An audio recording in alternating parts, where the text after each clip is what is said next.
Bismillahirrahmanirrahim. Assalamualaikum warahmatullahi wabarakatuh. Alhamdulillah Rabbil Alamin. Wassalatu wassalamu ala ashrafil anbiya'i wal mursalin. Wa ala alihi wa sahbihi ajma'in. Allahumma salli wa sallim ala nabiyyina Muhammad wa ala alihi wa sahbihi wa man tabi'ahum bi isanin ila Yaumiddin amma ba'd. Tuan-tuan dan puan-puan, muslimin dan muslimat, rahimani wa rahimakumullah, dimanapun kita berada, bagaimana cara kita mengikuti pengisian ini, sama ada secara langsung ataupun mengikuti secara rakaman, kita sama-sama memperbanyakkan puji-pujian kita kepada Allah Subhanahu Wa Taala atas segala rahmat Allah. Izin Allah pada malam ini dengan hidayah, petunjuk dan juga taufik, bimbingan dari Allah. Allah memilih kita, Allah memberikan kita bimbingan untuk kita sama-sama mengikuti pengisian ringkas, sinopsis 30 juzuk secara ulang kaji, yang mana Alhamdulillah dengan rahmat Allah kita dah sampai kepada juzuk yang ke-15. InsyaAllah malam ni adalah lanjutan sinopsis kita yang telah kita bicarakan pada hari Rabu pada hari Rabu yang lalu. Kita berhenti pada juzuk yang pada hari Selasa yang lalu kita dah sampai pada juzuk yang ke-14. Hari Rabu kita cuti semalam, kita tangguhkan pengisian kita. Alhamdulillah malam ni Allah memberikan kita ruang, Allah memberikan kita kesempatan untuk kita meneruskan pengembaraan kita, pemahaman kita, untuk kita memahami apakah yang Allah ingin sampaikan, apakah pesanan-pesanan Allah, nasihat, peringatan melalui kita mengikuti modul sinopsis ringkas 30 juzuk. Pengisian sinopsis ini, tuan-tuan dan puan-puan, seperti yang kita telah umumkan pada peringkat awal, kita menggunakan pendekatan mempelajari penamaan surah yang berada dalam juzuk.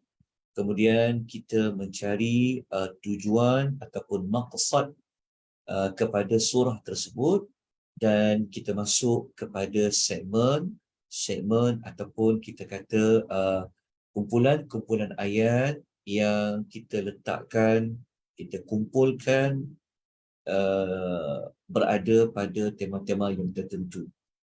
Jadi izinkan saya untuk memaparkan sinopsis juzuk yang ke-15 pada malam ini. Jadi tuan-tuan boleh dapatkan nota ini, ambil di drive Google yang memuatkan kesemua nota-nota yang ada. Jadi tuan-tuan boleh dapatkan link tersebut kalau siapa yang mengikuti secara langsung di aplikasi Zoom ini, tuan-tuan boleh lihat di ruangan chat ada diletakkan link untuk mendapatkan simpanan nota, termasuk nota pada malam ini akan dimasukkan ke dalam link Google Drive tersebut. Begitu juga kalau tuan-tuan mengikuti secara langsung ataupun secara rakaman di FB page Malaysian Tadabbur Academy, tuan-tuan boleh lihat di dalam ruangan komen. Ya, kalau tuan-tuan yang melihat secara rakaman juga nanti akan di-upload di dalam di YouTube, tuan-tuan boleh tinggalkan di bahagian komen jika tuan-tuan dan puan-puan ingin mendapatkan nota, link kalau masih belum ada rakaman-rakaman. InsyaAllah nanti akan ada rakan-rakan kita yang akan memberikan maklum balas kepada tuan-tuan dan puan-puan. Okay, yang pastinya kalau boleh kita nak semua daripada kita tidak terlepas mengikuti pengisian ini, dan kami sangat mengalu-alukan kepada tentera perempuan jika boleh menjemput, menghebahkan, mengedarkan, mengkongsikan segala apa jua pengisian kita ini kepada pihak lain, kerana itulah tujuan utama kita mengadakan pengisian ini. Sebab tu kita tidak mengenakan sebarang bayaran bagi memastikan kesemua pihak-pihak semualah boleh mengikuti pengisian ini dalam keadaan yang mudah.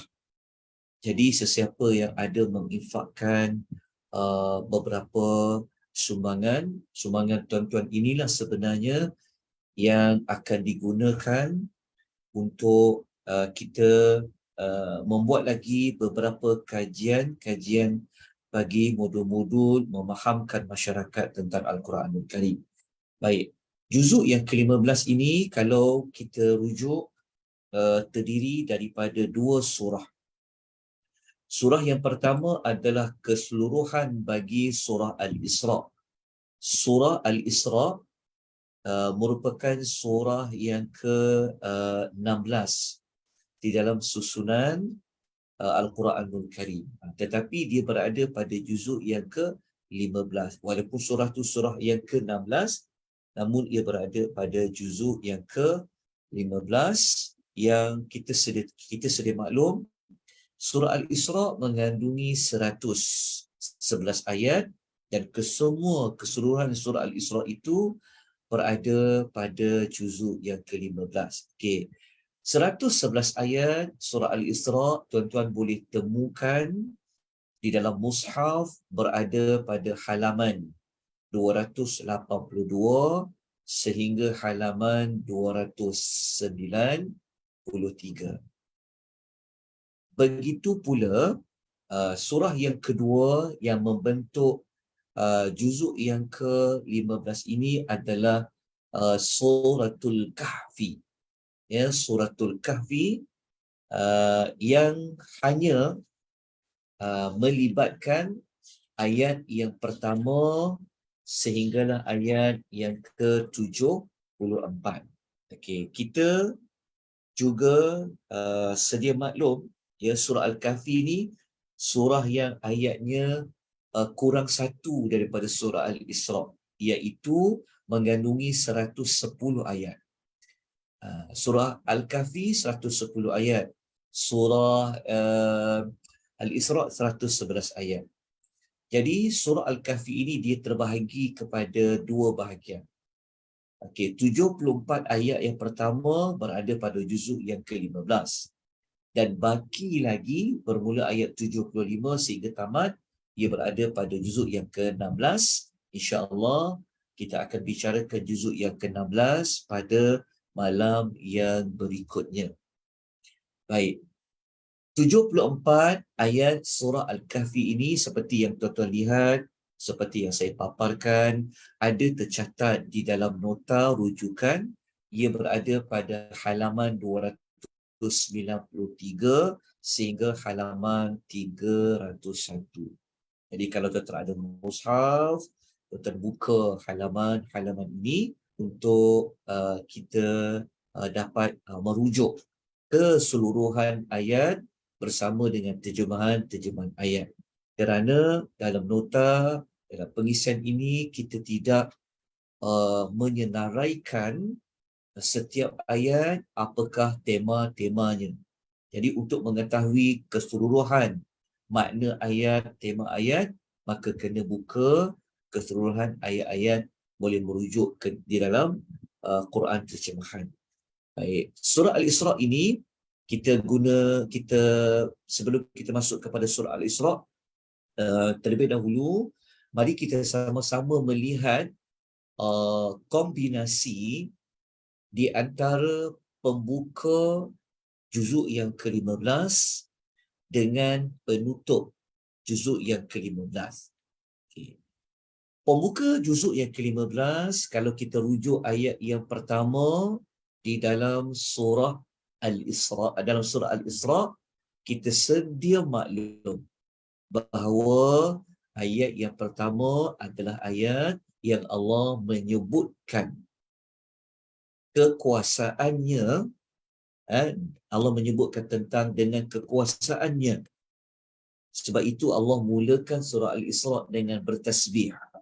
Subhana, maha suci Allah yang menjalankan Rasulullah Al-Isra itu. Okay. Jadi perjalanan Nabi SAW daripada Masjidil Haram ke Masjidil Aqsa, ia sebenarnya adalah bergantung kepada kekuasaan Allah.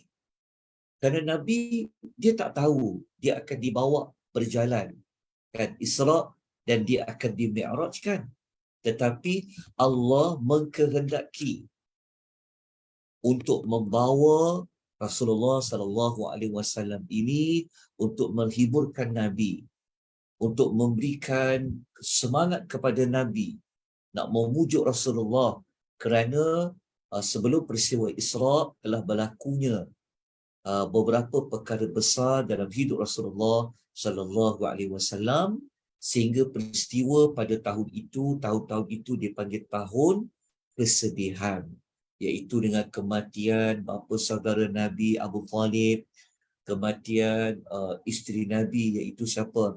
Iaitu Sayyidatina Khadijah radhiyallahu anha. Sedangkan mereka inilah sebenarnya yang banyak menyokong Rasulullah sallallahu alaihi wasallam. Yang memberikan perlindungan kepada Nabi adalah bapa saudaranya. Yang memberikan sokongan jiwa raga adalah isterinya Khadijah. Maka Allah memilih, Allah mengkehendaki untuk membawa Rasulullah di Isra dan di Mi'rajkan. Itulah pembukaan bagi juzuk yang ke-15. Jadi apabila kita masuk pada juzuk yang ke-15, kita akan mengingati bagaimana Allah membawa dari sudut normal mustahil, dari sudut perjalanan daripada Mekah nak pergi ke Palestin ni, kalau ikut normal perjalanan mustahil dia boleh dilakukan dalam tempoh 1 malam. Sebab zaman dulu mana ada kapal terbang kan, seperti sedia kala.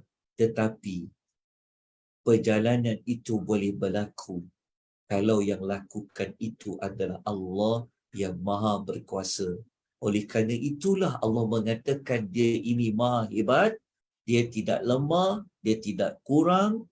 Allah memulakan dengan bertasbih subhanalladzi. Okay, itu juzuk yang ke-15. Apabila kita baca ayat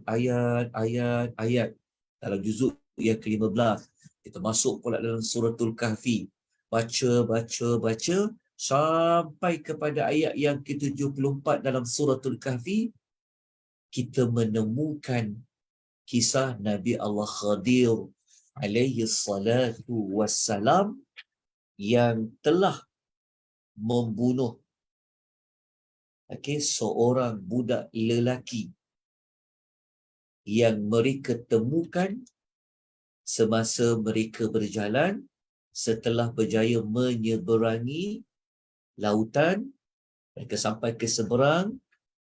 Sebelum mereka masuk ke satu perkampungan, Nabi Allah Khadir telah membunuh seorang budak lelaki tanpa dijelaskan sebab apa Nabi Khadir membunuh budak lelaki itu, sehinggakan Nabi Musa sangat marah.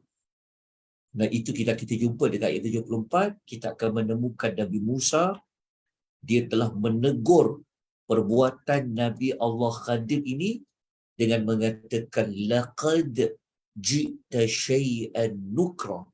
Jadi kalau tuan-tuan nak tengok ayat 74, tuan-tuan boleh buka muka surat 301. Tuan-tuan akan mengetahui tentang Nabi Allah Khadir membunuh seorang budak, sehingga Nabi Allah Musa mengatakan bahawa wahai Khadir, engkau telah melakukan satu perbuatan yang mungkar.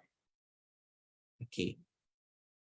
Apabila kita mencari hubung kain. Mengapa pembuka surah juzuk yang ke-15 kisah Isra dan penutup juzuk ke-15 tentang Nabi Allah Khadir membunuh seorang budak? Kalau kita melihat kisah Nabi Allah Khadir ni, sebenarnya dia membunuh budak itu. Bukanlah dia membunuh kerana mengikut hawa nafsu dia. Bukan dia membunuh sekadar untuk suka-suka. Tapi kita kan tahu Nabi Allah Khadir membunuh budak itu sebenarnya adalah arahan Allah. Kehendak dari Allah Azza wa Jalla. Ada kaitan tak dengan Nabi diisrakan oleh Allah daripada Masjidil Haram pergi ke bumi Palestin? Ada perkaitan. Perkaitan dia adalah dua-dua kisah ni, dua-dua cerita ini, semuanya adalah mengikut kehendak Allah, arahan Allah. Nabi Allah Khadir membunuh budak itu walaupun Nabi Musa kata dia telah buat perbuatan yang sangat mungkar. Tetapi Nabi Allah Khadir membuat kerana Allah yang perintahkan. Dan Nabi SAW berisrakan pun sebenarnya adalah Allah yang memerintahkan untuk memperjalankan Rasulullah sallallahu alaihi wasallam. Jadi apabila kita masuk dalam juzuk yang ke-15, kita seperti masuk juzuk 15 ni, kita masuk dalam keadaan apa sebenarnya? Kita masuk dalam keadaan seolah-olah Allah yang bawa kita ni. Allah yang mengarahkan kita. Maksud dia, juzuk 15 ni adalah kita berada di bawah apa? Perjalanan kita ni perjalanan yang mengikuti apa? Kehendak Allah, arahan Allah, macam tu. Itulah juzuk yang ke-15. Kalau kita belajar juzuk yang ke-14 sebelum ini, kita masuk juzuk yang ke-14, kita masuk juzuk yang apa? Kalau kita baca juzuk sebelum ni kan, juzuk yang ke-14, kita masuk dalam merasai banyaknya nikmat Allah Subhanahu wa Ta'ala. Macam kita belajar tajuk lebah. Itulah lebah kan. Tapi ingat tak? Kita masih ingat kita belajar pada hari Selasa yang lalu cerita tentang lebah. Macam mana dia buat sarang tu? Dia buat sarang tu sebenarnya dia ikut arahan Allah. Betul tak? Kan Allah perintah kepada lebah tu kan, buatlah sarang wahai lebah, mesti dekat mana? Gunung ganang, atau dekat pokok-pokok, atau di rumah buatan manusia. Lebah tu ikut. Dan arahan Allah kepada lebah tu masih dibawa sampai ke juzuk yang ke-15. Kan Allah mengarahkan Nabi untuk ikut pergi Isra Mi'raj. Sampailah masuk dalam kisah Nabi Allah Khadir pun, Nabi Allah Khadir buat mengikut arahan Allah. Jadi moga-moga tuan-tuan nampak dengan lebih jelas ya bagaimana kita memasuki daripada satu juzuk kepada satu juzuk. Baik. Moga-moga jelas. Baik, kita teruskan kepada komposisi, kita terus kepada penamaan surah Al-Isra. Okey, malam ni saya juzuk yang ke-15 ni saya nak ubah pendekatan. Pendekatan sebelum ini kita terus pergi kepada segmen ayat-ayat, tetapi untuk surah Al-Isra ni saya nak kita terus pergi kepada membincangkan tentang nama surah Al-Isra, kemudian kita terus pergi kepada tujuan surah Al-Isra, baru kita masuk kepada segmen ayat dia. Okey. Apa makna Al-Isra? Okey, kita sedia maklum, Al-Isra bermaksud perjalanan di waktu malam. Okey. Perjalanan di waktu malam ini siapa yang berjalan? Iaitu Nabi Muhammad sallallahu alaihi wasallam dibawa berjalan melalui peristiwa Isra itu oleh bersama dengan Jibril alaihi salatu wassalam. Okey. Daripada cerita perjalanan malam tu, tuan-tuan kena tahu waktu Nabi sampai dekat Masjidil Aqsa, apa yang Nabi lakukan sebelum Nabi di-mi'rajkan naik pada langit yang pertama. Okay. Kita sedia maklum dalam hadis Nabi SAW telah tunaikan salat di Masjidil Aqsa dan Nabi menjadi imam kepada Nabi-Nabi dan Rasul yang lain di belakang Nabi. Okay. Itu cerita ringkas permulaan sebelum Nabi di-mi'rajkan daripada Masjidil Aqsa naik ke langit. Okey. Kalau kita buka pada ayat yang pertama, kita akan menemukan perkataan Asra. Okey, daripada perkataan Asra tu, Isra tu, kita mengetahui bahawa Isra ni satu fasa lain, Mi'raj ini satu fasa yang lain. Okey. Isra ini dia bermula daripada mana? Masjidil Haram ila Masjidil Aqsa. Daripada Masjidil Haram di Makkah hinggalah ke Masjid Al-Aqsa di Palestin. Okey. Kenapa Allah nak jalankan Nabi ini dari sudut Isra'-nya? Linuriyahu min ayatina. Untuk Allah melihatkan, tunjukkan kepada Rasulullah akan tanda-tanda kekuasaan kami, keagungan kami, kata Allah, kebesaran kami, kata Allah Azza wa Jalla. Okay, dari sudut nama, saya yakin tuan-tuan dan puan tahu Al-Isra' iaitu perjalanan Isra'-nya Nabi SAW. Okay, tetapi untuk kita memahami segmen ayat nanti dalam surah Al-Isra', kita kena ambil maklumat penting dekat peristiwa Isra' ni. Maksudnya saya sebut tadi tu, waktu Nabi sampai di Masjidil Aqsa tu, Nabi mengerjakan salat, Nabi tambat buraknya, lepas tu Nabi menunaikan salat, Nabi menjadi imam. Belakang tu Nabi-Nabi siapa tahu? Belakang-belakang Nabi-Nabi Bani Israel yang pun ada juga di belakangnya. Okey. Surah Al-Isra' ni tuan-tuan, sebenarnya kalau kita belajar dengan lebih mendalam tentang nama surah, para ulama mereka kata setelah mengkaji segmen ayat surah Al-Isra' ni, para ulama kata surah Al-Isra' ni kita boleh letak nama lain dia adalah surah Bani Israel. Kenapa surah itu surah nama Bani Israel? Kerana ada cerita tentang Bani Israel. Nanti waktu dekat bahagian pertama segmen ayat, kita akan sebut tentang Bani Israel. Okey. Tuan-tuan dan puan rahimani wa rahimakumullah, ringkaskan pengisian tentang nama surah itu, maka kita terus pergi membincangkan 111 ayat surah Al-Isra'. Ya, dengan dikaitkan dengan Nabi diperjalankan cerita Isra' itu sendiri, Nabi menjadi imam di suatu peristiwa Isra', dan segmen-segmen ayat dalam surah Al-Isra' ini nanti kita akan jumpa.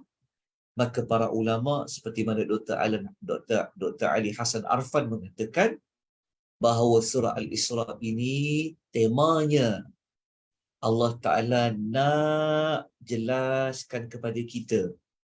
Maknanya kita baca 111 ayat, masuk daripada ayat Isra' tadi, sampailah 111 ayat surah Al-Isra', kita akan jumpa sebenarnya Allah nak kata dekat surah Isra' ni, tahu apa? Trigger dia apa sebenarnya? Allah sebenarnya nak tunjukkan kepada kita betapa tingginya wahyu ilahi. Wahyu ilahi itu maknanya adalah kitab-kitab Allah yang mana kitab Allah inilah menjadi sumber kekuatan kepada umat Nabi sallallahu alaihi wasallam. Jadi apabila kita kata kepada umat Nabi, maka sudah pasti ia merujuk wahyu ilahi itu adalah apa? Adalah Al-Quran. Jadi sebenarnya apabila kita masuk surah Al-Isra, kita jangan berhenti pada fikirkan tentang Isra tu. Tapi dia ada kaitan tentang Isra. Tetapi surah Al-Isra ini adalah surah yang Allah nak mengangkat kedudukan Al-Quranul Karim.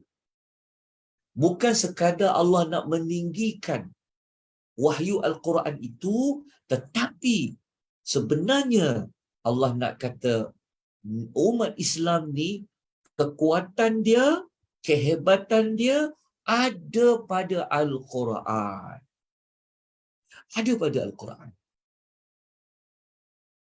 Jadi kalau kita kaji kekuatan umat Nabi ni pada Al-Quran, maka kekuatan Al-Quran inilah sebenarnya yang kita boleh mengalahkan bangsa-bangsa, umat-umat. Sebutlah tamadun apa, sebutlah negara hebat yang mana, kekuatan kita sebenarnya adalah pada Al-Quranul Karim. Itulah sebenarnya yang Allah nak bawa kita pada 111 surah Al-Isra. Nanti waktu kita masuk kepada segmen ayat, kita akan nampak dengan lebih jelaslah. Tapi untuk lebih jelas sebelum masuk kepada segmen ayat, saya akan tunjukkan bukti surah Al-Isra ini fokusnya tentang wahyu Al-Quran merupakan sumber kekuatan, panduan bagi umat Nabi Muhammad sallallahu alaihi wasallam. Kita lihat maklumat ini. Okey. Kalau kita tengok pada ayat yang ke-88. Okey, ayat nombor 88 ni nanti waktu dekat belajar segmen kita akan jumpa pada bahagian yang keempat. Okey. Kalau kita masuk terus pergi ayat nombor 88 ni kan, kita tengok ayat ni cerita tentang apa? Kalau kita tengok pada ayat 88 ni, Allah mencabar mana-mana manusia, mana-mana jin. Allah cabar. Panggillah semua manusia, panggillah semua jin bergabung buat satu contoh Al-Quranul Karim. Buatlah satu surah ke, buat satu surah ayat-ayat Al-Quran yang sama macam Al-Quranul Karim. Allah cabar. Panggillah semua jin yang ada. Panggillah semua manusia yang ada. Tapi Allah dah cakaplah awal-awal. Allah kata apa? La ya'tuna bimithlihi walau kana ba'duhum li ba'din zahira. Allah kata apa? Mereka, semua manusia tu, semua jin itu tidak akan dapat buat dan tak akan dapat mendatangkan sesuatu yang setanding dengan Al-Quran. Bukan sekadar setanding, sama macam Quran pun tak akan dapat, kata Allah, walaupun mereka membantu sesama sendiri. Jadi, mesti kita terfikir, kenapa kehebatan Al-Quran ini tidak ada yang dapat menandinginya? Ada kaitan tak dengan tujuan surah yang kita sebut tadi? Ada kaitan tak dengan Nabi diisrakan dan Nabi menjadi imam? Kan kita tahu kalau Nabi SAW ni kekuatannya, kehebatannya ada pada Al-Quranul Karim. Dan pada ayat pun telah menerangkan maksud ketinggian Al-Quran, kekuatan umat Islam pada Al-Quran. Okey, nak lebih jelas lagi, kita lihat contoh-contoh yang lain. Okey. Kalau tuan-tuan cari perkataan Al-Quran, Al-Quran, Al-Quran, Al-Quran, Di dalam 114 surah dalam Quran, tuan-tuan akan jumpa penyebutan Al-Quran sebanyak 58 kali. Ini melibatkan semua surah ya, daripada surah Al-Fatihah sampailah surah An-Nas. Tuan-tuan akan cari perkataan Al-Quran, Al-Quran sebanyak 58 kali. Namun begitu, dalam surah Al-Isra, tuan-tuan akan menemukan penyebutan Al-Quran sebanyak 10 kali. Bayangkan, 10 kali penyebutan Al-Quran daripada 58 kali ia berada di dalam surah Al-Isra. Kenapa punya banyaknya penyebutan Al-Quran dalam surah Al-Isra? Tentu ada hikmahnya, tentu ada sebab, tentu ada mesej yang Allah nak sampaikan kepada kita apabila kita dah masuk pada juzuk yang ke-15 ni. Juzuk 15 ni kan kita masuk juzuk tengah-tengah. Seolah-olah kita dah separuh Al-Quran kita baca kan. Betul tak juzuk 15? Tetapi Allah ingatkan kita tentang Quran. Walaupun dah sampai 301 ayat, 300 muka surat dah. Allah ingatkan tentang Al-Quran. Tengok tak bagaimana susunnya Quran tu. Separuh dari Quran kita baca, Allah mengingatkan kita tentang Quran. Quran 10 kali dalam surah Al-Isra. Kenapa? Kalau tuan masih ingat lagi tak? Waktu juzuk 1 kita belajar, dekat surah Al-Baqarah, Allah mulakan sebut tentang apa? Al-Quran kan? Zalikal kitab. Tengok. Juzuk yang pertama kita dah jumpa dah. Zalikal kitab. Itulah Al-Kitab, Al-Quran. Sampai juzuk yang ke-15, Allah masih lagi menyebutkan tentang wahyu Al-Quran. Sebab itu, kita berusaha sedaya upaya nak memahamkan masyarakat tentang Al-Quran. Bagaimana nak fahamkan masyarakat dengan Al-Quran? Kita cuba menggunakan modul-modul seperti modul sinopsis, seperti modul belajar nama surah, seperti modul belajar pembuka, penutup dan sebagainya. Untuk pastikan sebelum kita kembali bertemu dengan Allah, kita dah usaha sedaya upaya untuk memahamkan apa yang Allah nak sampaikan. Moga-moga kita yang setiap malam ikut walaupun dalam keadaan penat dah malam kan, dah pukul 9 malam, 9 suku malam, kadang sampai 10:30 malam. Tetapi kita tak akan berhenti untuk kita belajar. Kerana kita tahu, bayangkan Allah mengangkat nilai Al-Quran itu, tetapi diri kita sendiri nampak seperti tidak mengedahkan apa yang Allah angkat. Jadi moga-moga Allah berikan kita lagi hidayah taufik yang tidak putus-putus kepada kita untuk kita dapat habiskan sehinggalah juzuk yang berikutnya. Jadi ada banyak cabaran kita nak ikut kelas ni. Ikut Al-Quran ya. Moga-moga boleh istiqamah. Kalau tak sempat cara langsung, boleh ikuti secara rakaman. Baik tuan-tuan. Kalau tuan-tuan nak cari 10 perkataan Quran dalam surah Al-Isra ni, kita boleh jumpa dalam ayat-ayat ada setelah pun saya senaraikan. Nanti kalau tuan-tuan ada mushaf, tuan-tuan ada Quran, tuan-tuan cari ayat nombor 9, ayat nombor 41, sampai ayat nombor 88 dan 89. Cuba tuan-tuan cari, ada tak perkataan Quran pada ayat-ayat yang disenaraikan ini? Okey. Kemudian, saya tunjukkan satu contoh macam ayat nombor 9 kan. Tadi saya kata ayat nombor 9. Tengok dekat ayat nombor 9 ni. Ada Allah menyebutkan apa? A'udzubillahi minasyaitonirrajim. Inna hadzal Qur'an. Sesungguhnya Al-Quran ini. Jumpa perkataan Quran. Jadi kita akan jumpa perkataan Quran pada ayat-ayat yang telah pun disenaraikan. Tapi ketika kita baca dekat ayat 9 ni pun, ayat 9 ni nanti tuan-tuan, kita akan letak dia di bawah segmen ayat di dalam bahagian yang pertama. Ayat 9 ni kita letak dia pada bahagian kumpulan ayat yang sekejap. Bukan, kepada kumpulan ayat yang ke bahagian ketiga, nanti kita akan sebutkan. Okey. Dekat ayat ni tuan dapat apa sebenarnya Allah nak bagi tahu tentang Quran. Bukan sekadar Allah kata sesungguhnya Quran ini, tapi Tuhan sambung. Tuhan kata apa? Yahdi lillati hiya aqwam. Memberikan petunjuk.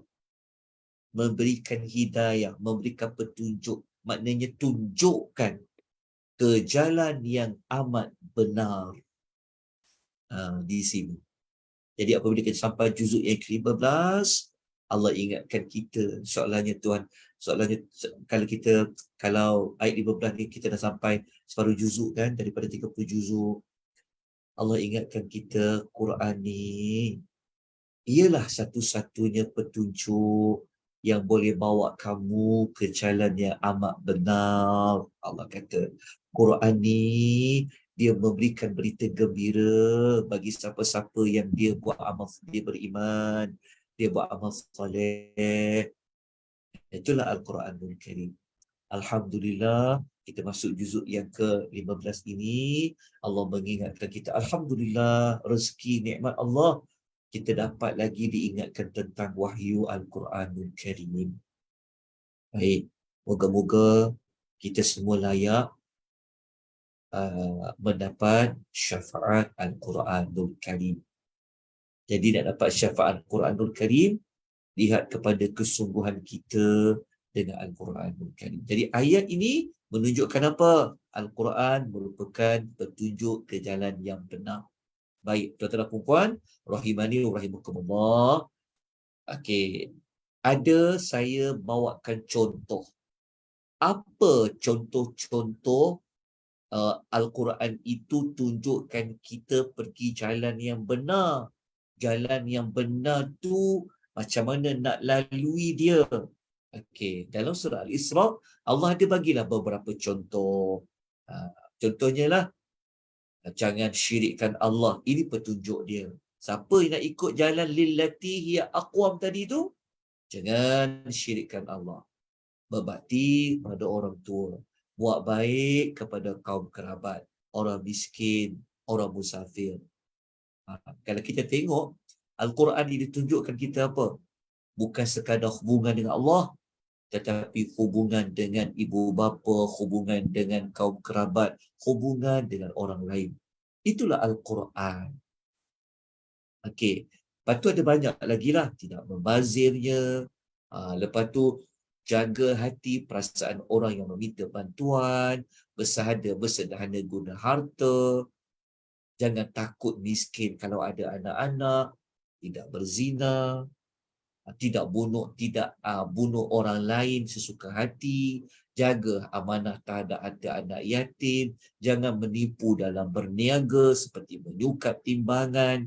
Cakap sesuatu dengan ilmu. Tidak sombong. Ini petunjuk daripada Al-Quran. Lepas tu ada banyak lagi lah. Dan Allah juga menyebut dalam surah Al-Isra ni, Allah bagi tahukan kepada orang Islam bahawa Al-Quran ni sebenarnya dia adalah penawar. Penawar yang terbaik untuk orang Islam. Ubat bagi orang Islam. Terapi bagi orang Islam, penawar adalah Al-Quran. Kita akan jumpa nanti pada ayat nombor 82. Ayat nombor 82 ni, seperti yang saya katakan tadi, kita akan letak dia pada bahagian yang kedua dekat segmen ayat. Ya Allah mengatakan wa nunazzilu minal Quran. Kita jumpa dah lagi perkataan apa? Perkataan Al-Quran dekat sini. Tetap. Tapi dekat sini Tuhan nak kata Quran tu apa? Ma huwa shifa, merupakan penawar. Juga warahmah, juga merupakan rahmat bagi orang yang beriman. Okey. Ringkasan dia seperti yang saya kata tadi, apabila kita masuk surah Al-Isra, permulaan surah yang membentuk juzuk 15, Allah mengangkat apa? Mengangkat ketinggian Al-Quran, keagungan Al-Quran, dan Al-Quran itu merupakan sumber kekuatan bagi orang-orang beriman. Percayalah tuan-tuan, kalau kita jauh dengan Quran, kita tak faham Quran, kita tak ikut kehendak isi kandungan Quran, sampai bila-bila orang Islam dia tak akan maju dan dia tak akan jadi umat yang kuat. Itu je Allah sebutkan pada dalam surah Al-Isra. Okey, kemudian tuan-tuan, baru kita masuk kepada segmen ayat-ayat dalam surah Al-Isra. Okey. Moga-moga tuan-tuan jelas tentang tujuan surah Al-Isra. Jadi kita lanjutkan dengan segmen ayat surah Al-Isra 111 ayat. Okey. Surah Al-Isra ni kerana dia satu surah yang penuh dalam satu juzuk, dalam juzuk 15 ini, maka kita menggunakan pendekatan pembukaan bagi surah Al-Isra. Kita ambil ayat yang pertama dijadikan sebagai permulaan nak memasuki surah Al-Isra. Tadi kita kata apa? Surah Al-Isra menyebutkan tentang Al-Quran, betul? Ketinggian Al-Quran, keagungan Al-Quran, sumber kekuatan. Tapi apabila kita masuk dekat pembukaan, sebenarnya Allah dah angkat darjat Rasul yang mendapat wahyu Al-Quranul Karim, iaitu melalui kisah Isra. Kisah Isra ni sebenarnya yang tersuratnya kita nampak memanglah daripada Masjidil Haram pergi ke Masjidil Al-Aqsa di Palestin. Tetapi yang tersiratnya Allah, Nabi menjadi imam kan? Makmum dia siapa? Para Rasul. Maknanya kalau jadi imam, maknanya mesti orang yang mulia. Nabi-nabi lain, sini Nabi pun ikut Nabi jadi imam. Maknanya Nabi menjadi ketua bagi segala para Rasul yang lain. Seperti menunjukkan apa dekat situ? Menunjukkan Nabi ini Rasul yang paling mulia, paling agung, paling hebat.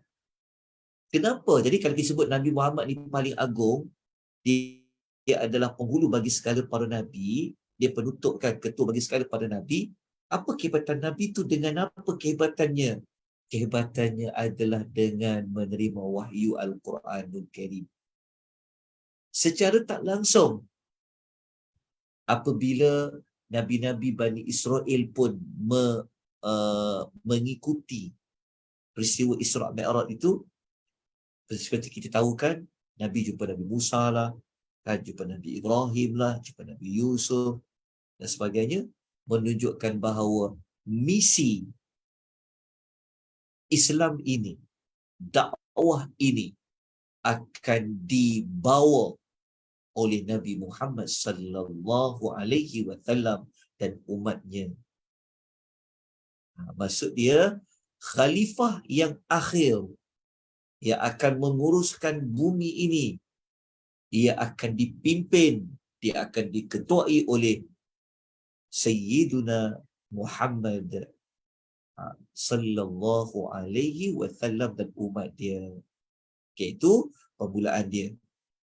Apabila kita masuk kepada ayat-ayat yang berikutnya, secara ringkasnya kita jadikan ayat yang kedua sampai ayat yang ke-8, Allah menyebutkan tentang kepincangan Bani Israel, perihal Bani Israel. Ayat yang kedua dah kita dah jumpa tentang Bani Israel. Tengok, ayat yang kedua tu dah masuk dah cerita Bani Israel. Allah nak ayat nombor 2 sampai ayat nombor 8, Allah cerita tentang apa yang Bani Israel ni buat dengan kitab-kitab yang pernah mereka terima. Apa kerosakan Bani Israel dah buat yang menyebabkan perpindahan memimpin dunia ini, alam ini, takbir alam ni, takbir bumi ini Kenapa dipindah kepada Nabi SAW menjadi Rasul akhir zaman?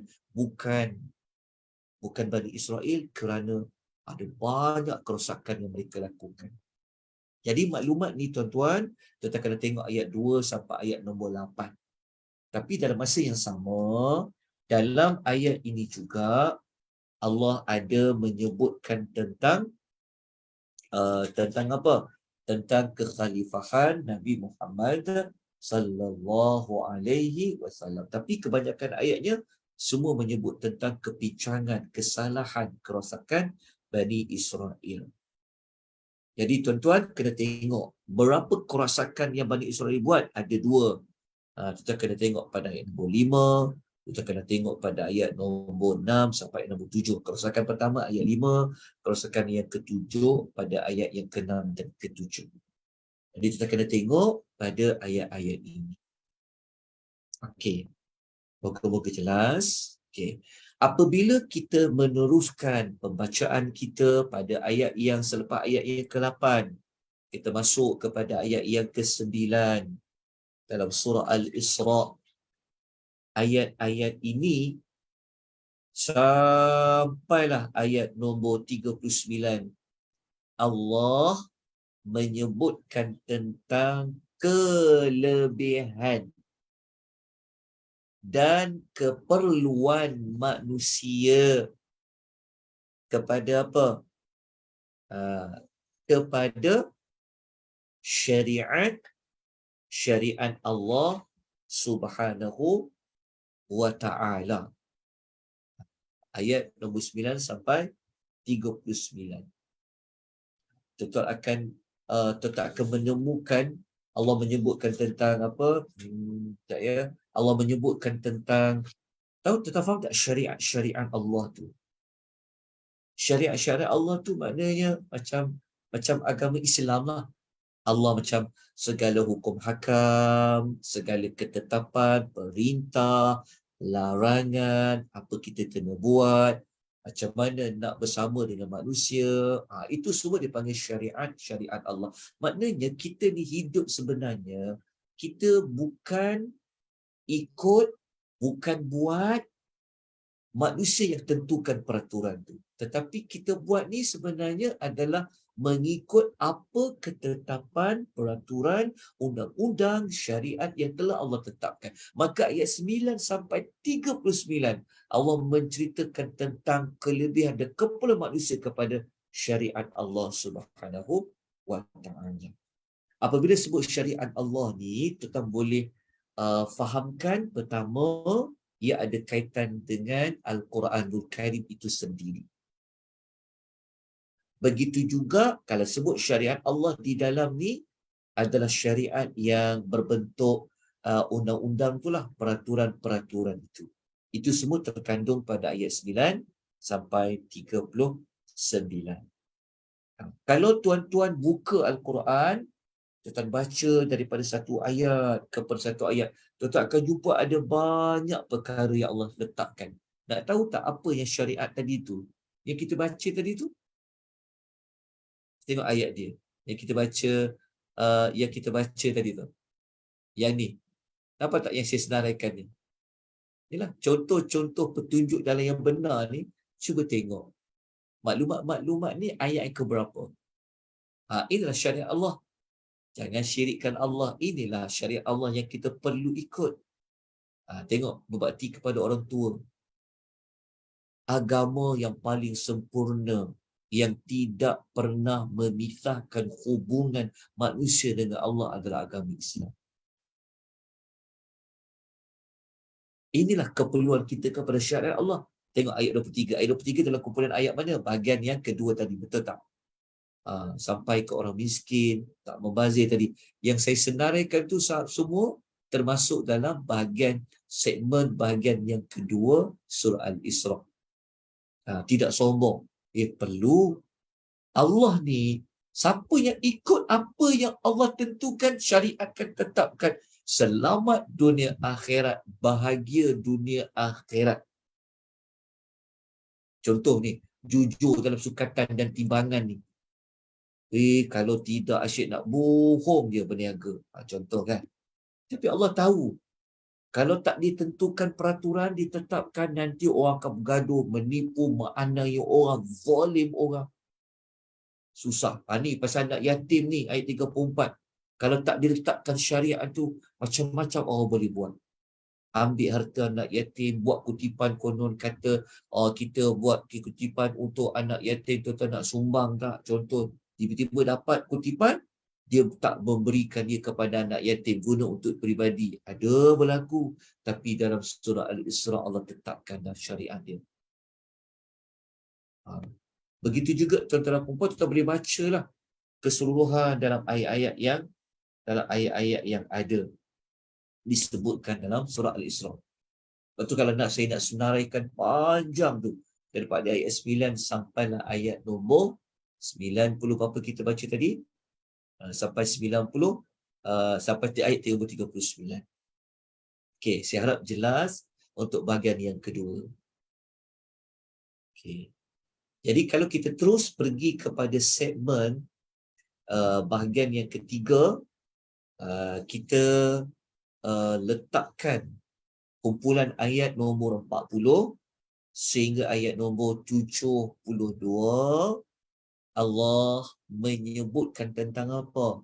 Syubhat orang-orang musyrikin terhadap apa? Dalam isu apa? Sebelum ni kan kita ada sebut tentang syubhat kan? Okey, orang-orang musyrikin ni, mereka ada banyak sangat keraguannya, keracuan dia. Tentang apa? Tentang keesaan Allah dan juga hari kebangkitan. Kalau tuan-tuan nak tengok satu contoh, apa syubhatnya orang musyrikin ni terhadap keesaan Allah? Kalau tuan-tuan tengok pada ayat nombor 40 contohnya. Ayat 40, tuan-tuan akan jumpa orang-orang musyrikin ini, mereka mendakwa Allah mempunyai anak perempuan. Dia kata, itu syubhat orang musyrikin. Tetapi, bukan sekadar Allah bentangkan apa syubhat orang musyrikin, tetapi Allah juga meletakkan bantahan. Lepas tu dekat dalam segmen ayat ni kita letak macam ni. Ada syubhat dan ada bantahan. Contoh apa syubhat orang musyrikin? Kita kata tadi ayat nombor 40. Kalau tuan-tuan tengok dalam mushaf, ayat 40 tu muka surat 286.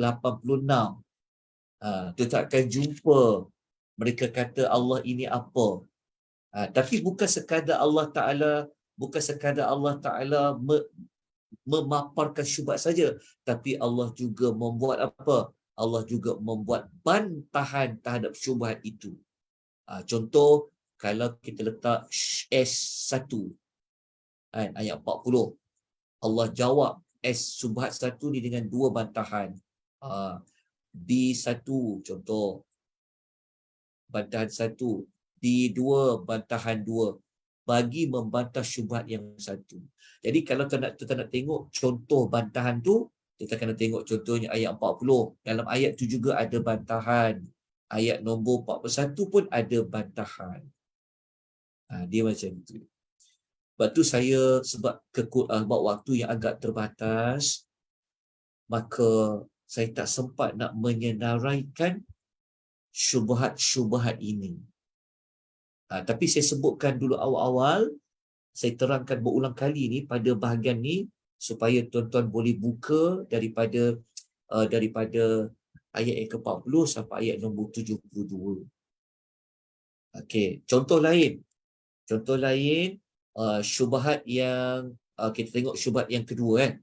Okey, kalau syubhat yang kedua kita letak S2, dia berada pada ayat nombor 2, ayat nombor 42. Dekat ayat 42 tu kita akan jumpa mereka kata apa dekat ayat nombor 42 tu. Mereka seperti mengatakan Allah ni ada partner. Allah ni dia ada rakan kongsi dia. Maksudnya Allah Ta'ala ni dia ada sekutu dia yang lain. Jadi itu syubhat kat ayat nombor 42. Ayat 42 ni, syubhat 2 ni Allah bantah dia dengan 3 bantahan. B1 Allah bantah. Allah bantah nombor 2, B2 bantah kedua, B3 Allah bantah. Bantahan tu tuan boleh tengoklah ayat 42 bantahan 1, 43 bantahan 2, 44 bantahan nombor 3. Jadi moga-moga contoh-contoh ini dapat memberikan lagi lebih pencerahan terhadap bahagian yang ketiga. Itu tentang apa? Itu syubhat tentang Allah. Tapi bukan tentang Allah saja. Dia juga mereka tak percaya tentang hari kebangkitan. Jadi kalau kita nak tengok syubhat mereka tentang hari kebangkitan tu, kita kena tengoklah bermula ayat nombor 49 sampai ayat nombor 52. Nanti baca, tengok. Maka saya nak senaraikan pecahan-pecahan ni di antara ayat 40 sampai 72 tu panjang pecahan ni. Jadi kalau nak baca satu persatu tu, tuan-tuan pun boleh baca buku. Ada buku-buku rujukan, boleh baca sinopsis ni. Jadi kita boleh jimat waktu, kita pergi kepada penerangan sahaja. Okey. Jelas tuan-tuan, rahimani wa rahimakumullah.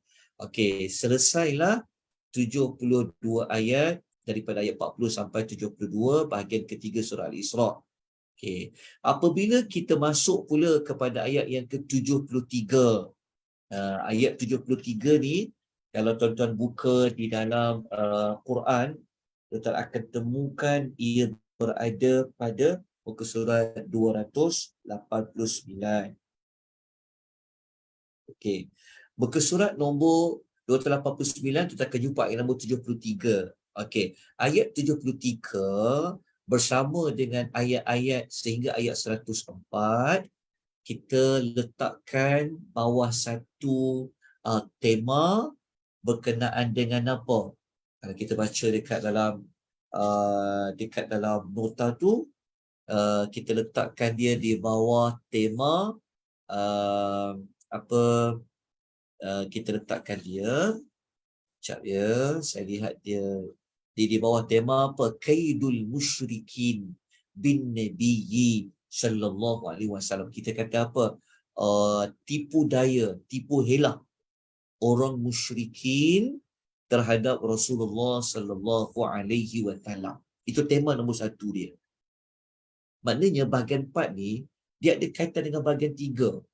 Tapi bahagian 3 ni dia lebih menjurus kepada tak percaya keesaan Allah, kata yang bukan-bukan tentang Allah, mereka tak percaya di kebangkitan. Tapi bahagian 4 ni dia dah lebih banyak menjurus kepada apa? Nabi ada kaitan dengan Nabi sallallahu alaihi wasallam itu. Sebab tu kita asingkan ayat dia, letak di bawah ayat nombor 73. Sebab tu kalau tuan baca dekat ayat nombor 73, tuan akan dapati mereka ni sebuah sedaya upaya, mereka nak selewengkan Nabi, mereka nak sesatkan Nabi sebenarnya. Kalau kita baca pada ayat nombor 73. Mereka ni ada je jalan dia. Dia nak bagi nampak Islam ni sebenarnya tak betul. Mereka reka-reka. Lepas tu kalau kita baca ayat 73 tu tak akan jumpa Allah kata apa. Ayat 73 tu Allah mengatakan wa in kadu la yaftinunaka 'anil ladzi awhayna ilaik. Sebab tu dekat ayat 73 tu Allah katakan dan sesungguhnya hampir mereka dapat memesongkanmu wahai Muhammad daripada apa yang telah kami wahyukan kepada kamu supaya engkau mereka-reka atas nama kami perkara yang lain. Tuan-tuan tengok tuan-tuan. Dia ni ada je macam mana nak cari jalan. Ada je dia buat. Tujuan dia apa? Nak bagi Muhammad ni dengar cakap mereka, ikut mereka. Bukan mereka ikut wahyu Quran, tapi Nabi Muhammad nak ikut wahyu, mengikut petunjuk mereka. Itu kita letakkan ayat ini di bawah kumpulan bahagian 4. Kita asingkan topik dia. Lepas tu kita bacalah sampai ayat nombor 104. Bukan sekadar Allah Ta'ala menyebut tipu daya orang musyrikin semata-mata. Ya, tetapi Allah juga ada meletakkan beberapa taujihat. Itu pesanan-pesanan tentang ibadah, tentang janji Allah, dan tentang apa yang Nabi akan terima dari Allah. Itu semua duduk di bawah tajuk ni. Pesanan-pesanan Allah. Maksudnya bahagian 4 ni dia seolah-olah dia ada dua lah pecahan dia. Kalau yang pertama tu tentang tipu daya orang musyrikin terhadap Rasulullah. Dia topik besar dia sebenarnya, kalau kita tengok topik utamanya sebenarnya tentang Rasulullah. Tentang Rasulullah. Bahagian 4 ni. Tapi dekat Rasulullah ni tentang apa? Kita pecahkan dia tentang tipu daya orang musyrikin. Yang kedua tentang Rasulullah ni apa? Pesanan Allah. Maksud dia macam tu. Okay, saya harap terjelas. Tapi nak menggabungkan ayat yang nak letak dia di bawah topik ni memang sangat tough. Supaya tuan-tuan. Sebab ayat dia banyak. Kalau kita baca kan nak letak ayat apa? Tuan-tuan nak buat satu rumusan ni, nak letak kumpulan ayat 73 sampai 4 ni, macam mana nak buat dia? Sebab tu saya cakap tuan-tuan, atau terang saya kata, nak buat yang sinopsis ni sebenarnya sangat susah. Perlukan waktu yang panjang nak baca satu. Lepas tu nak kena fikir macam mana nak letak rumusan dia tu. Tetapi tak maksud saya. Saya sebut ni tuan-tuan supaya tuan-tuan dapatlah sedikit jawapan. Kenapalah ustaz ni lambat bagi nota? Ni malam ni tak bagi lagi nota ni, makcik nak print ni. Contoh, saya sebutlah perempuan. Sebenarnya kenapa tahu? Kerana memang perlukan banyak waktu tuan-tuan nak buat benda ni. Lepas tu nak letak dalam PowerPoint pula. Kalau sekadar cakap verbal, senang je. Sekarang senang jugalah, susah juga. Tapi nak pindahkan dia letak dalam PowerPoint ni. Nak adjust tulisan lagi, dia punya infografik dia lagi kan. Tapi semua tu sebenarnya bagi peribadi saya, itulah amal soleh saya. Saya tak ada apa-apa nak bawa nanti masuk alam kubur. Kita semua pun tak ada apa-apa nak masuk alam kubur. Mungkin tuan-tuan ada banyak amal lah. Mungkin tuan-tuan ada sedekah jariahnya, ada banyak. Saya, antara yang saya sangat bergantung harap adalah kepada amal-amal soleh dari sudut ta'lim, menyampaikan ilmu, kenalkan masyarakat kepada Quran. Lepas tu saya minta maaf banyak-banyak. Jika saya tak dapat nak senaraikan ke semua ayat-ayat 73 apa, 74 apa, 75, memang tak sempat. Kerana saya buat seorang. Contohnya macam itulah. Tapi moga-moga dengan ringkasan seperti ini, tuan-tuan dengar saya memberikan ulasan, tuan-tuan dapat tangkaplah, jelaslah kan dekat potongan ayat itu. Okey, moga-moga tuan-tuan dan perempuan dapat mengikuti dengan baik. Semakin lama semakin dapat pencerahan, semakin lama semakin dapat memahami apa yang Allah nak sampaikan, Allah nak bimbing apa kepada kita. Moga-moga Allah selalu memberikan kita rahmat dan berkat-Nya. Baik tuan-tuan, setelah kita sampai ayat 104, ada lagi bahagian 5 ke?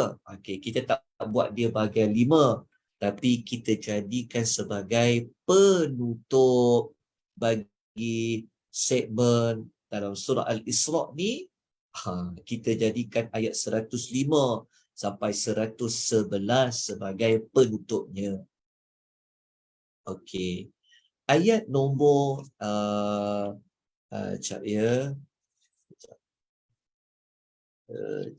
Okey. Ayat nombor 105 sampai 111 ni, kata kunci dia kan, rumusan dia sebenarnya dia nak cerita pasal apa? Ni. Tengok ni kan penutup kan?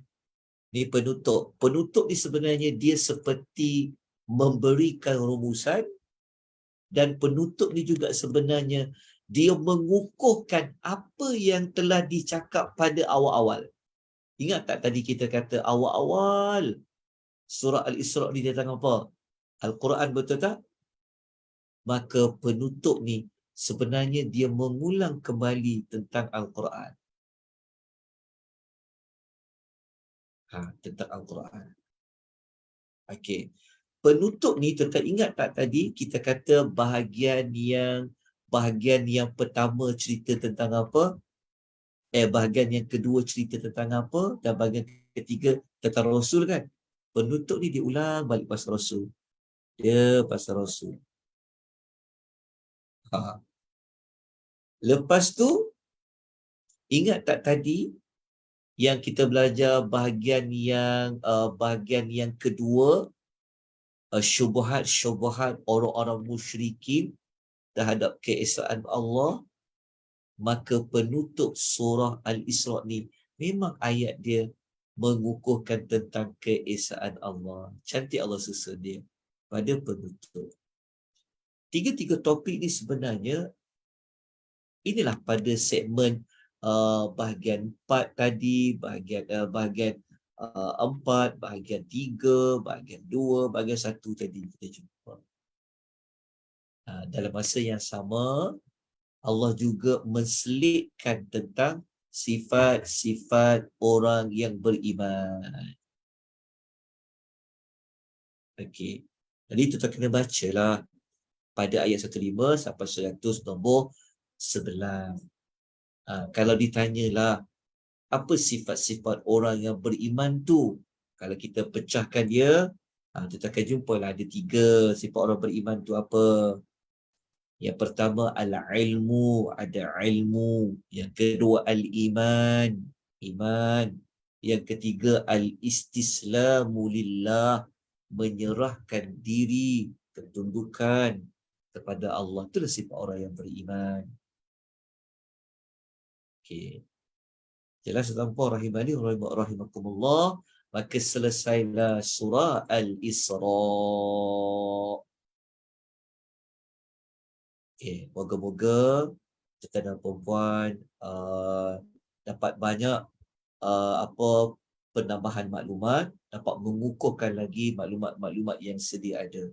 Baik, kalau dah selesai, jom kita masuk kepada surah yang berikutnya adalah suratul Kahfi. Surah Kahfi ni senang insya-Allah sebab kita dah biasa baca kan. Kalau tak terang panjang pun, alhamdulillah tuan-tuan sedia maklum tentang suratul Al-Kahfi. Dan sangat menyenangkan pihak saya lah masuk buat nota suratul Kahfi ni, rasa Allah lega sangat. Rasa berat kat beban belakang ni, rasa macam ringan sangat. Sebab apa? Sebab suratul Kahfi ni senang nak buat segmen ayat dia. Sebab apa? Sebab dia bentuk ayat cerita-cerita. Senang nak kumpulkan ayat dia tu. Kan kumpulan ayat dia senang nak letak dalam tajuk apa, tajuk apa. Sangat senang. Alhamdulillah. Kan masuk suratul Kahfi ni. Kalau macam ayat-ayat yang tadi tu kan, ya Allah, dia punya tajuk kan banyak. Sekejap tajuk ini, sekejap tajuk ni. So macam mana nak buat rumusan dia? Yang tu yang memerlukan pada waktu yang agak panjang. Walau bagaimanapun, mari kita terus kepada segmen ayat dalam suratul Al-Kahfi. Tapi sebelum tu, saya nak bawa tuan-tuan, mari sama-sama kita tambahkan, kukuhkan lagi pengetahuan kita tentang kenapa surah tu namanya Al-Kahfi. Ataupun kita kata Al-Kahfu. Okey. Kita tahu, kalau kahfi maksudnya adalah gua, betul tak? Gua. Tetapi kita kena ingat, kalimah gua dalam Quran ni sebenarnya Allah guna 2. Kadang-kadang Allah guna Al-Kahfu macam suratul Kahfi. Kadang-kadang Allah guna Al-Gharu, iaitu gua. Al-Gharu pun gua juga. Jadi kalau soalan tu kata, okey, apakah perkataan gua dalam bahasa Arab? Dia boleh guna dua, al-kahfu pun betul, al-gharu pun betul. Okey, kalaulah nak tengok rujukan, dekat mana ada perkataan al-gharu tu gua? Okey, saya tunjukkan. Okey. Tuan-tuan jumpa tak dalam surah At-Taubah ayat nombor 40? Tuan-tuan ingat tak kisah Nabi berhijrah? Nabi menyorok dalam satu gua bersama Abu Bakar As-Siddiq radhiyallahu anhu. Semua orang tahu cerita tu. Nabi menyorok dalam gua dengan Abu Bakar As-Siddiq. Tapi gua yang Nabi menyorok tu, Allah panggil kahfu ke? Allah panggil al-ghar. Jadi kita tengok dekat yang nombor 40, Allah panggil apa? A'udzubillahi minasyaitonir rajim. Huma fil ghar. Allah guna ghar. Mereka berdua berlindung di dalam ghar, gua. Kenapa Allah tak guna huma fil kahfi? Kenapa Allah guna ghar? Nak tahu jawapan dia? Mari kita sama-sama lihat perbezaan dia. Okey. Ini adalah Gua Thur yang Nabi menyorok dengan Abu Bakar Siddiq. Cuba tengok gambar ni. Contoh anak panah warna kuning ni kan. Inilah tempat Nabi dengan Abu Bakar Siddiq. Guanya kecil je kan, betul tak? Dekat anak panah putih ni lah orang-orang al-musyrikin berdiri nak tengok. Mana Muhammad dengan Abu Bakar ni? Mana? Kalau mereka tengok kat bawah je dia nampak dah Nabi ni. Ini dia panggil ghar yang Nabi menyorok pada ayat 41 Taubah dengan Abu Bakar Siddiq tadi. Guanya kecil je kan? Okey. Sebab itu para ulama kata kalau Allah guna ghar, al-gharu maknanya gua tu kecil. Kalau Allah guna al-kahfu, guanya lebih luas daripada al-ghar.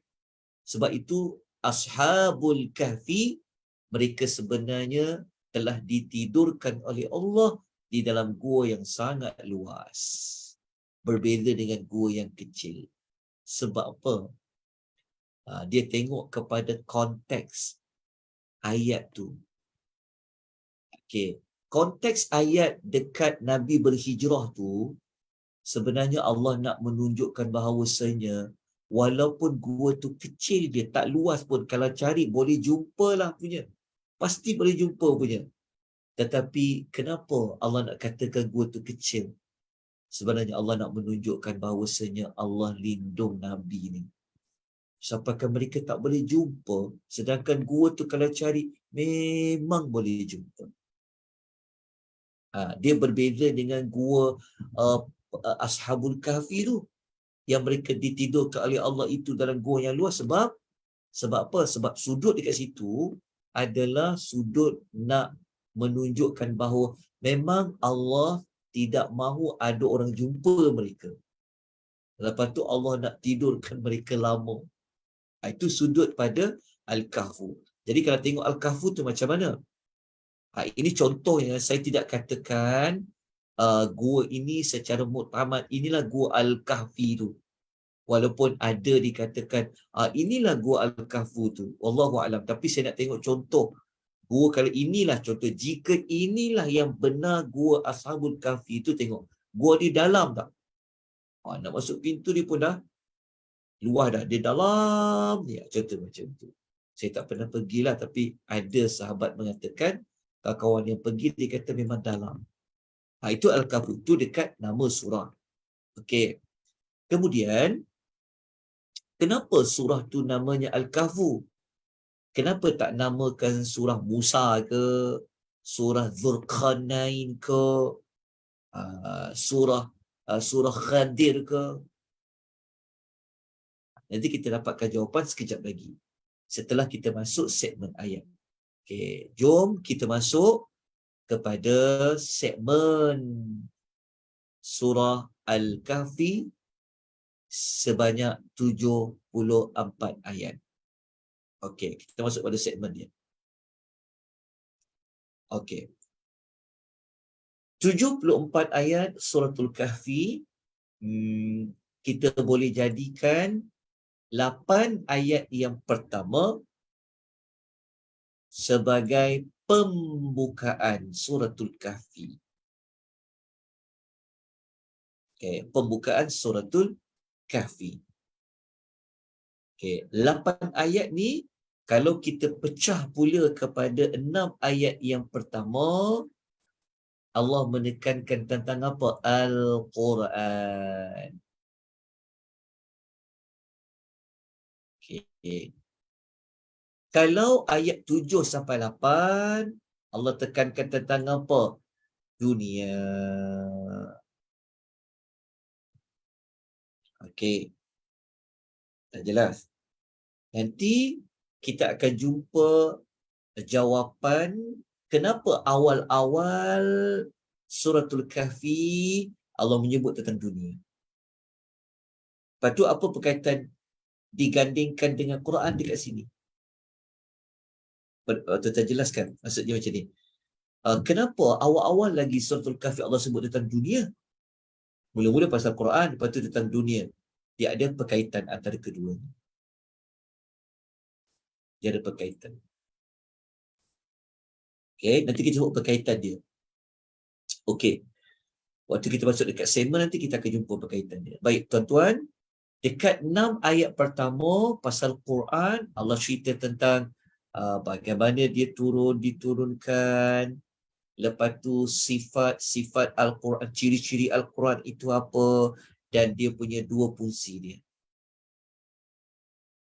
Okey, ini jelas ya tentang 6 ayat pertama.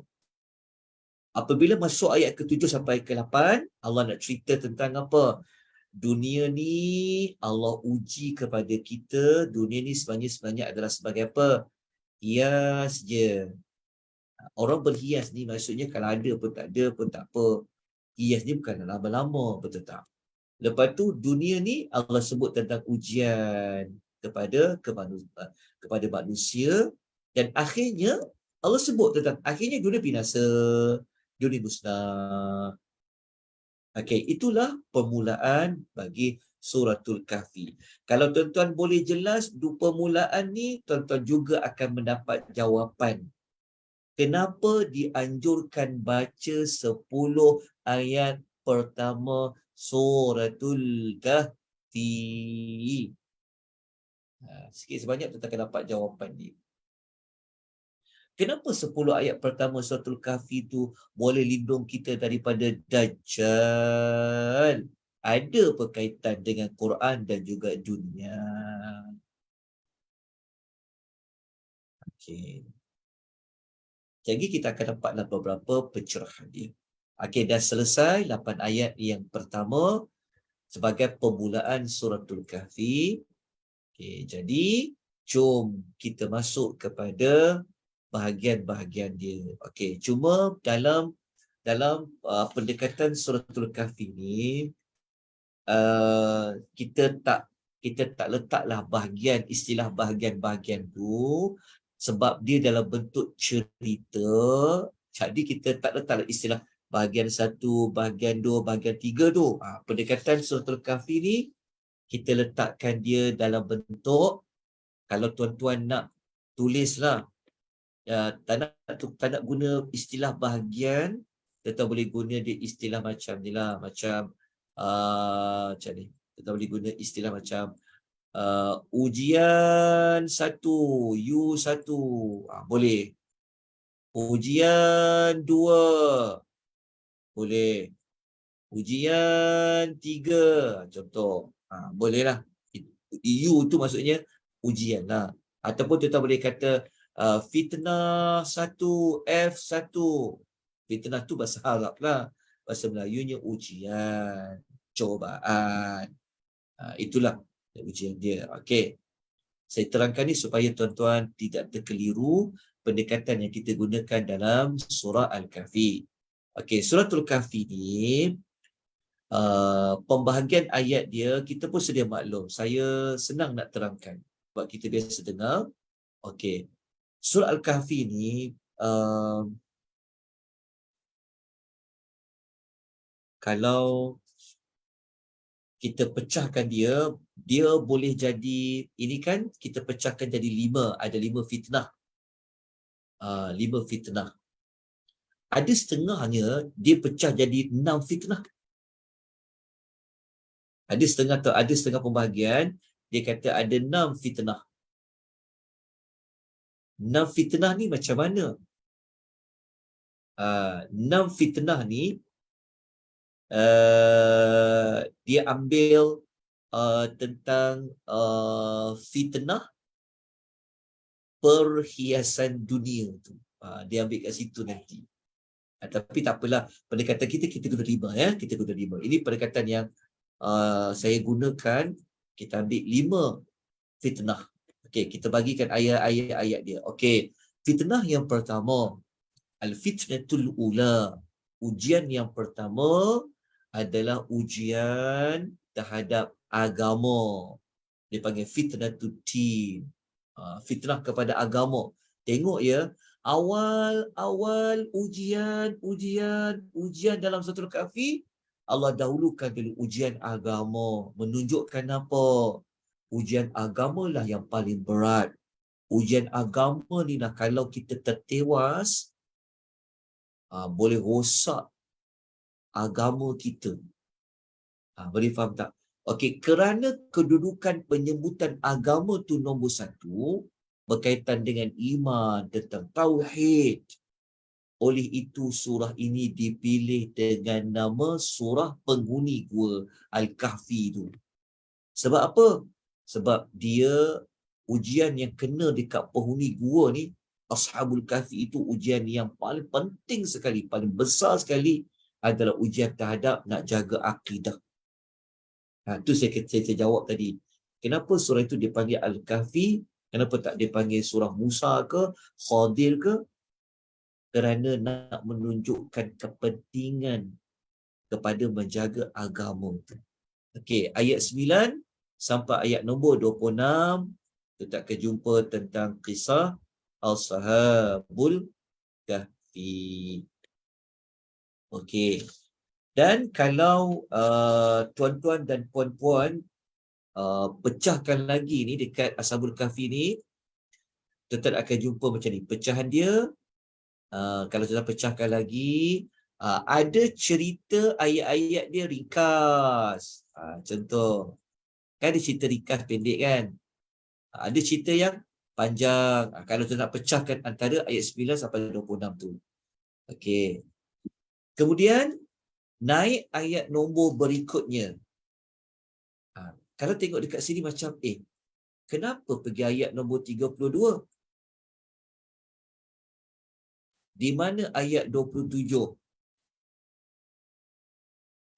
Sampai ayat 31. Di mana? Nak letak dalam segmen apa? Kalau ikut pada segmen ayat ni, kita terus ambil ayat 32 sampai 44.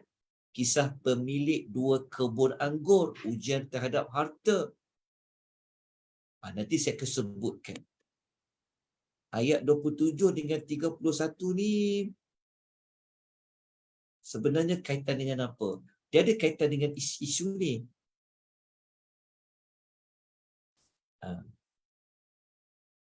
Tapi kenapa dia ada setengah para ulama dia letak ayat 99 sampai 31 ujian agama. Boleh juga sebenarnya. Cerita tentang penghuni gua ni. Tapi ayat 27 ni dah tak ada cerita Ashabul Kahfi dah. Tapi kat mana kaitan dia? Sekejap lagi saya akan sebut. Okey. Lepas tu ketika kita masuk ayat 32 sampai 44, kita akan jumpa tentang pemilik 2 kebun anggur. Seorang lelaki yang kafir tapi dia kaya. Dia ada kebun anggur, dia ada ladang kurma. Lepas tu dia ada tanam-tanaman yang lain. Ayat 32 sampai ayat nombor 44. Dia panggil apa? Kisah apa ni? Sahibul Jannatin. Pemilik 2 kebun anggur. Okey. Lepas tu kita baca ayat berikutnya. Tiba-tiba kalau kita baca ayat berikutnya kan, kenapa terus ayat 50 ni?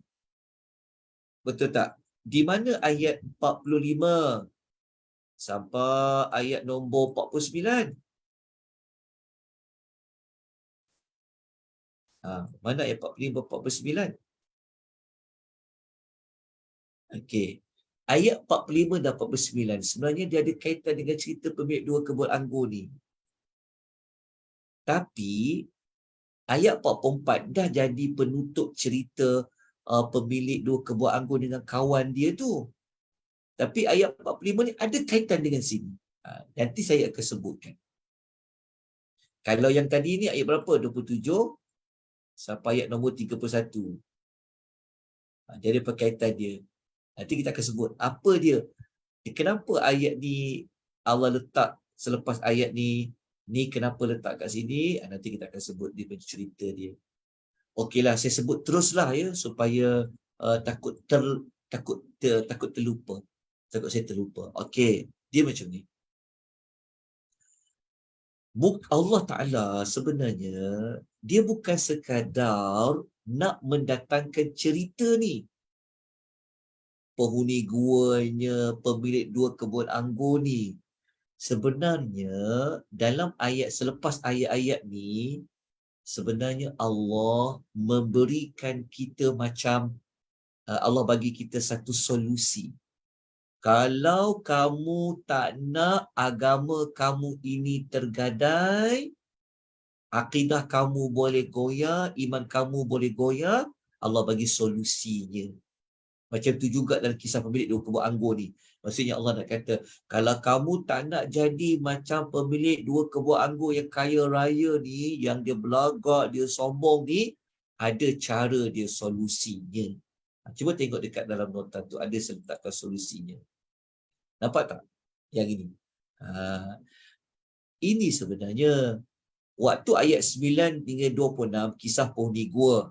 Tapi Allah letak ayat selepas 26 tu sebenarnya inilah solusi dia. Ini solusi dia. Maksudnya ayat 27 jadi panjang lagi lah kan. Sampai ayat nombor 28, 29 kan. Dia sampai ayat nombor 30 lah. Sebenarnya Allah sebenarnya dekat ayat ni sebenarnya pasal solusi. Contohnya, okey, nak jadi macam penghuni gua ni, macam mana nak buat? Ayat 27 kata, tilawatul Quran, baca Quran dan amal. Maka kita boleh jadi macam penghuni gua ni. Kuat semangatnya, kuat iman dia. Lepas tu, kalau kita tak nak tergadai iman kita, maka ayat 28 bagi tahu. Ayat 28 ni solusinya apa? Dalam hidup ni sentiasalah bersama dengan orang yang ingat Allah, yang cari redha Allah. Jangan taat, jangan ikut dengan orang yang lalai. Jadi kalau kita boleh buat solusi ayat 28 ni, maka kita boleh jadi macam bagaimana penghuni Ashabul Kahfi ni, mereka boleh berjumpa. Kenapa 7 orang ni? Maknanya mereka yang 7 ni, mereka merupakan orang yang sama-sama ingat Allah. Sama-sama cari redha Allah. Tu yang mereka berpakat, mereka melarikan diri ke sebuah gua tu. Sebab kalau kita duduk dengan orang yang lalai ingat Allah, maka macam mana kita nak jaga iman kita? Tapi kalau kita duduk, bayangkan kalau kita duduk kawan kita, contohlah kita ada 6 rakan kita. Contohlah kita kata mutual befriend kita kan. 6 ni campur kita 7. 6 ni selalu ingatkan kita tentang Allah, kebesaran Allah, akhirat, pasal mati kan. So kita ada kawan yang kuat. Jadi apabila kita kawan dengan orang yang soleh sebagainya tu, maka kita boleh jadi macam 7 rakan yang masuk ke dalam gua. Itulah fungsi ayat selepas ayat nombor 26. Okey, jelas saudara perempuan rahimani wa rahimakumullah. Okey, cuba tengok kisah pemilik 2 kebun anggur tadi. Tadi kita kata dia sampai ayat nombor berapa? 44 kan? Ayat 45 mana? Ayat 46 mana? Sebenarnya ayat selepas 44 ni macam 45, dia duduk bawah solusi. Maksudnya Tuhan nak kata, kalau kau, maksudnya cara nak pastikan tak nak jadi macam pemilik dua kebun ni, sombongnya dia. Maka ayat 45 kata, ingat, dunia ni kejap je, dia akan binasa. Bukanlah kau kaya tu selama-lamanya, nanti hilang kekayaan tu. Dunia ni binasa. Lepas tu pula, ayat 46 ni kata, apabila harta dunia tu dah binasa, yang kekalnya apa? Yang kekalnya adalah amal soleh. Itu ayat nombor 46. Moga-moga penerangan ringkas ini memberikan kita jawapan. Kenapa waktu kita buat dekat segmen ayat ni, kita tak jumpa ayat 27 sampai ayat nombor 31 tadi tu. Yang kita sebut tadi tu. Kenapa terus 32? Lepas tu, kenapa masuk cerita syaitan ayat 50, ayat 44, kenapa terus 50? Kita cakap tadi kan, ayat 45 sampailah nombor berapa tadi? Sampai 49 sebenarnya lah. Dia adalah apa? Dia adalah solusi kepada ujian terhadap harta duniawi ni. Okey, selesai. Kemudian, masuklah cerita pasal fitnah yang berikutnya, ujian berikutnya adalah ujian ketaatan. Iaitu kisah Iblis. Allah tak ayat 50, 51, 52 sampai 53. Okey, sebenarnya tuan-tuan, bukan ayat sampai 53. 53 memang pasal Iblis. Tetapi kalau kita tengok dekat segmen ni, lah, kenapa ayat 60 terus? Nampak tak? Mana ayat 54? Sampai ayat nombor 59. Macam mana kita nak faham ni?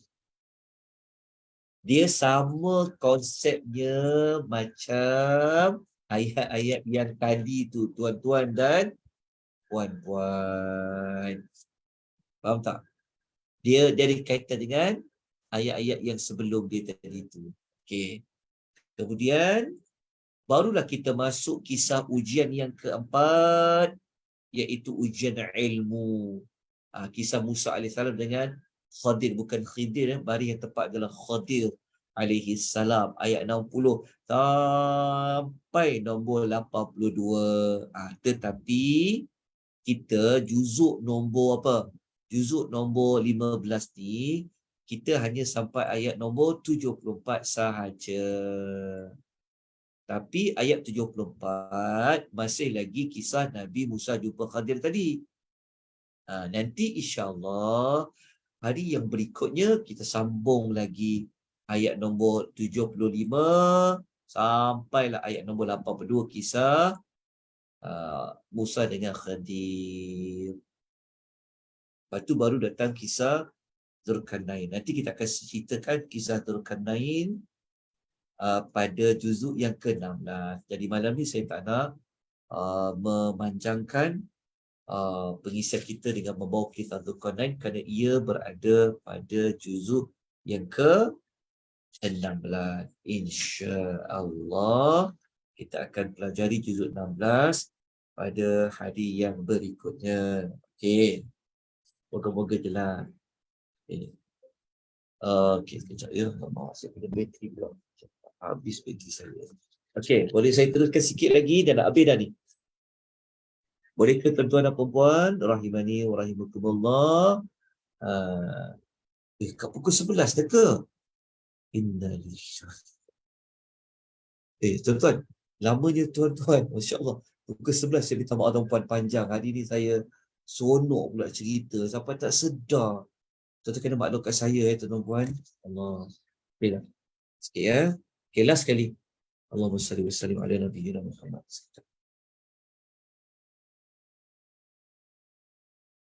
Sampai bateri saya pun dah nak habis dah. Bateri laptop saya. Okey. Kita cepatkan. Last sekali. Dia tertidur lah tu. Sian. Okey, tak apa. Ajar sikit kan. Okey, last sekali. Kita nak tengok ni. Besoklah saya cerita tentang hikmah dengan Dajjal tu. Besok saya cerita ya. Ni kita tengok dekat sini. Okey. Last kali pengisian kita malam ni, apa tujuan suratul kahfi ni? Maqsad surah ini. Okey, surah ni sebenarnya surah yang Allah nak kita ni berlindunglah dengan Allah. Kita pergilah kepada Allah. Kembalilah kepada Allah. Berlindung dengan Allah, Allah akan jaga kita daripada fitnah apa? Fitnah agama, kita akan selamat.